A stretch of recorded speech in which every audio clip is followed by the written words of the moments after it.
En la hora de la verdad, a través de Radio Red de RCN y con el patrocinio del Banco Popular, llega el editorial de Fernando Londoño.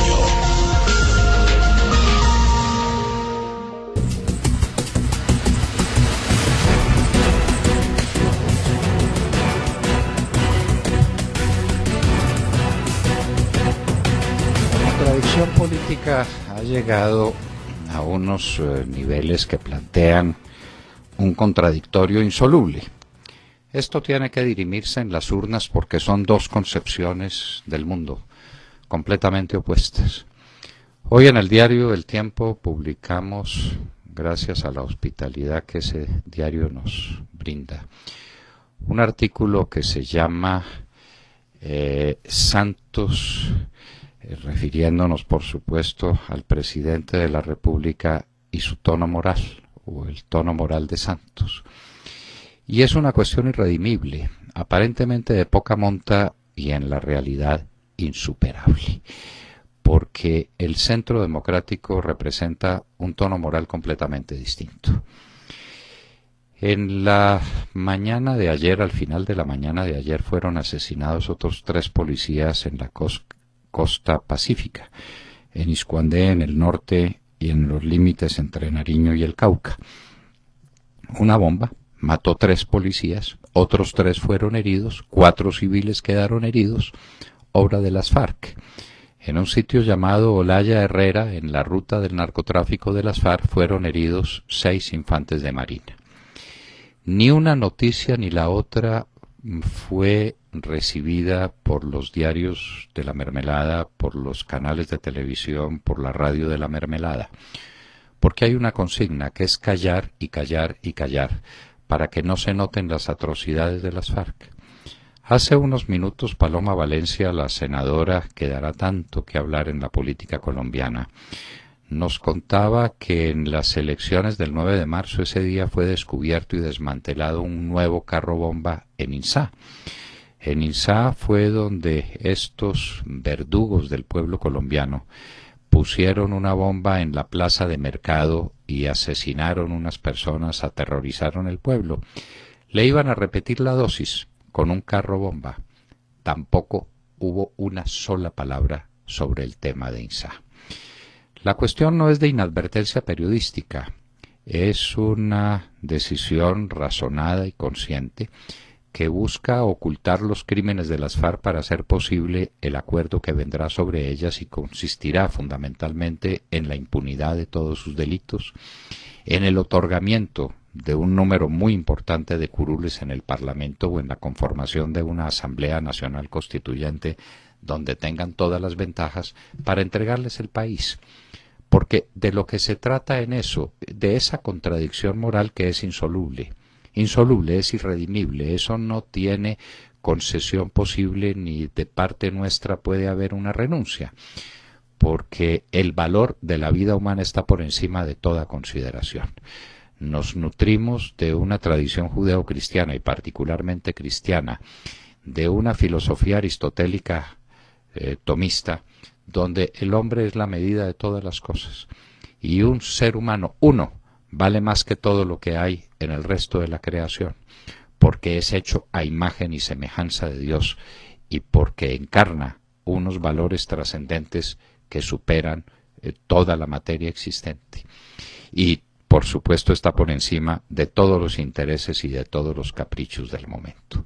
Eso es irrenunciable, eso es incontrovertible, ahí no hay nada que hacer.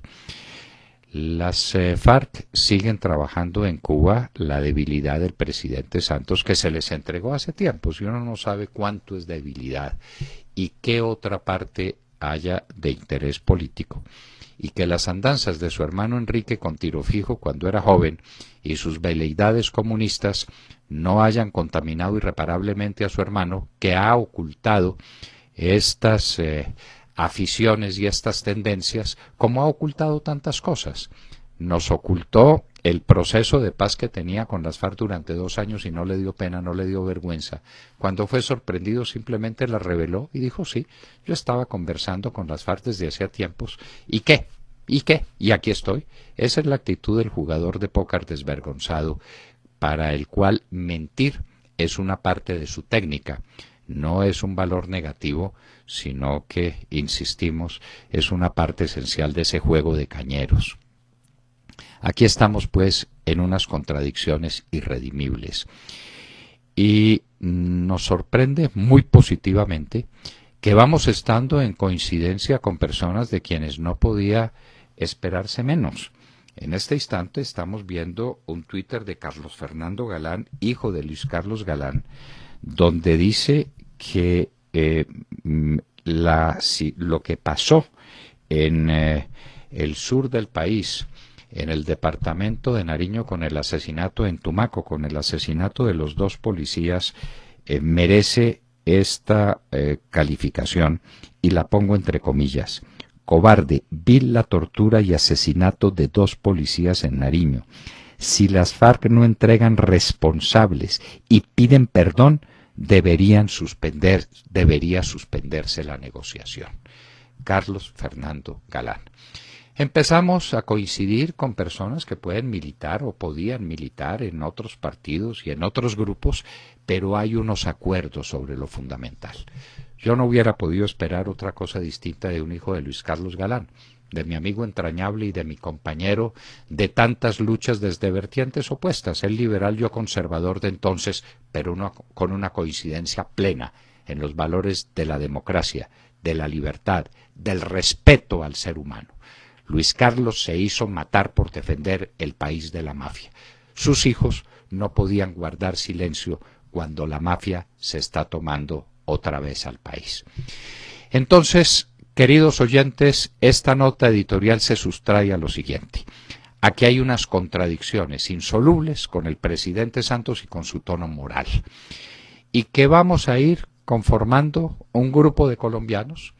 El Centro Democrático es la base, es la semilla de ese gran movimiento por la recuperación moral de la República, en el que necesariamente van a coincidir voces de otros partidos.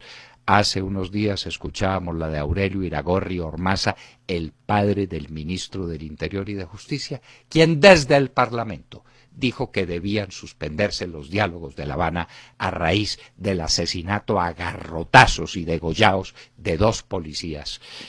Y ahora Carlos Fernando Galán, el hijo de Luis Carlos Galán, coincide plenamente con ese punto de vista.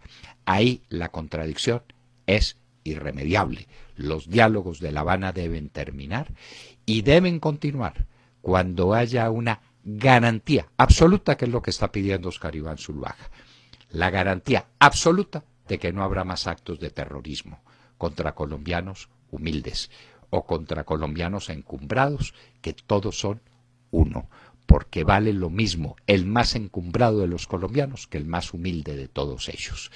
Como el presidente Santos no conoce ese tema axiológico de valores, habrá que recordárselo y habrá que decirle que estamos radicalmente en contra de esa posición discriminatoria. Los muertos de Insá ayer, los que no murieron el día de las elecciones, los policías asesinados en Tumaco, los soldados asesinados en Montañitas, los policías asesinados ayer en Iscuandé, los policías heridos, esas familias claman justicia en medio de su angustia y en medio de su dolor y en medio de un país que los desprecia después de que le entregaron su vida y su suerte al servicio de la República. Pues ahí no hay solución posible a esa contradicción.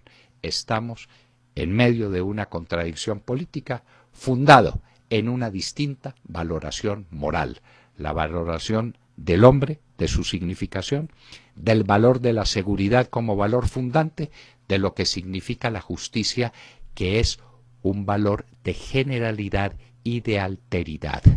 La justicia representa mi estimativa con respecto a los demás, pero la justicia es general, como la planteara Aristóteles cuando haría su división tripartita entre la justicia conmutativa, la distributiva y la legal o general. La justicia para todos los colombianos, sin ninguna excepción. Vamos, pues, a continuar con esta contradicción insoluble entre la moral de Santos, que es la ausencia total de tono moral, que es el maquiavelismo pleno, que es el desprecio total por el hombre considerado como individuo y como el hombre que está dotado de un alma inmortal trascendente, y lo que representa el centro democrático como un conjunto de valores irrenunciables para todos los colombianos, para todos, sin que haya entre ellos una persona suficientemente insignificante o, como la llaman algunos, dentro del léxico más horroroso que hemos podido escuchar, los desechables. No hay desechables dentro de la concepción humanista del centro democrático, concepción humanista a la que empiezan a sumarse algunas voces, y unas voces que clamarán junto con muchas otras y que se constituirán en una mayoría abrumadora el próximo 25 de mayo. Acaban de escuchar el editorial del doctor Fernando Londoño en La Hora de la Verdad en Radio Red a las 7 de la mañana, 24 minutos.